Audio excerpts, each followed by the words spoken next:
Hi everybody, it's Rich Kogelschatz on the job, Thornapple River. Got a great job site that we're looking at today. Let me show you what we're doing over here. Behind me, you'll see a cottage, you'll see a house.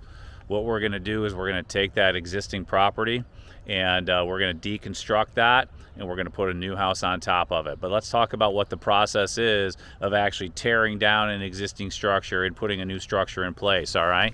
Take a look at that. Well, first you got to get your sign out there. You got to get a sign out here.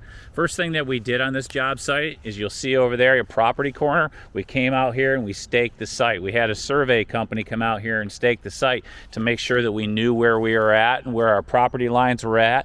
See the property corner over there, possibly. You see where the existing structure's at. And if you can see the bunch of orange stakes right there, that's where the new structure is going to be at. But hey, check this out. Check out where this pink flag is at relative to that house, to that garage right there. You can't build a house on your property line today the way they did back in the days. We've got to be 15 feet off of that. So that's why you see that stake right there on the other side. That's 15 feet off the property line. So we got to move this house over about 16, 17 feet from where that existing structure's at. So when you are building and you're building a house and you're tearing down an existing structure, the very first thing that you got to do is you got to go to the municipality and you got to talk to the municipality about zoning and what setbacks are. So you know, when you're on a property, and look at that, you can see the river back there. That's the Thornapple River back there. So it's a beautiful piece of property back there. Look at the woods behind there and that big open area for water. It's absolutely gorgeous. But I'll tell you what, if you're going to take an existing structure and you're going to tear it down, the first thing you got to do is you got to talk to the municipality and find out where you can put this new structure at and what the zoning is going to allow you from a setback standpoint. Okay, let's take a walk back here real quick too, because there's some pretty cool stuff here. While I'm walking, I'm going to talk. So the first thing we do, though, when we take an existing structure down, we call a Habitat for Humanity. They come in and actually take down anything they want out of the property, right? They come in, they may take the cabinets, they may take the windows. There may be, if it's aluminum siding, we would scrap all that aluminum siding. So we try not to throw anything in the into the dump, if you will, that we don't have to. We would absolutely scrap out any metals, any aluminum siding, any cabinets, any windows. We really try to reuse as much as we possibly can. If not, then we're going to recycle as much as we possibly can.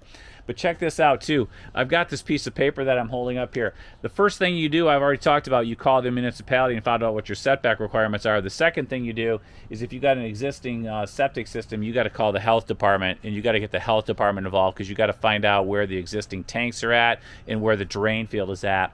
And you can see as I look through here, we're in the backyard of this existing structure.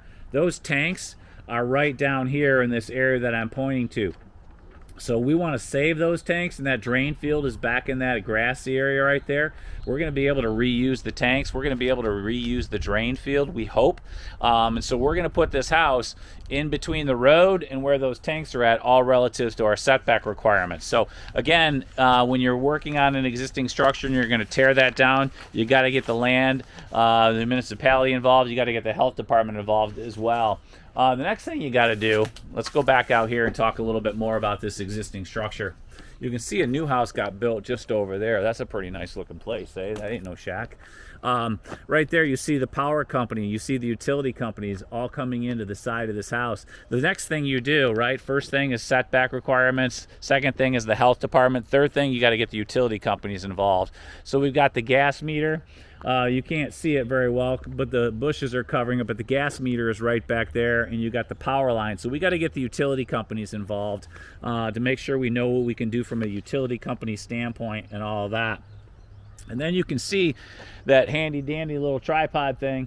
I was shooting elevations, right? I was shooting elevations because I want to know what the height of the road is at, and then I want to know what the height of the existing structure is relative to the new structure, right? So we don't want to, we're pretty close to our neighbors over here, so we want to make sure that when we're building our new house that we aren't drawing water onto our neighbors. So we got to know the height and the elevations of all these properties, you know, so we get that all put together properly. Check this out, because we are also on a waterway. Anytime that we are on a river, on a lake, we're going to have our clients do soil borings. and that staking that you see in the ground right there, we had soil borings done because we want to know what the quality of the soil is. There's the second soil boring that we did right there, that pink flag right there. That's the second soil boring that we did. Anytime we're on a lake, a river, a body of water, we're going to have soil borings done because we need to know what the bearing capacity is of the soil. We need to know how wet that soil is and how far we can put our basement in the ground.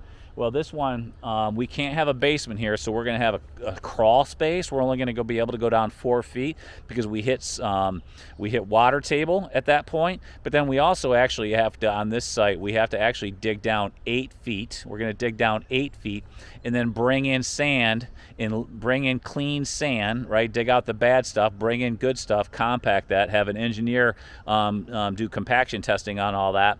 And then we're going to put our house on top of that. So anyway, you know, whenever you're on a body of water, when you're on a lake, or whenever you're on a stream, there's a lot of thought process that needs to go into designing and building this house. So anyway, just thought I'd go through that with you guys on the job, Thornapple River. Thanks for being there for me. Bye.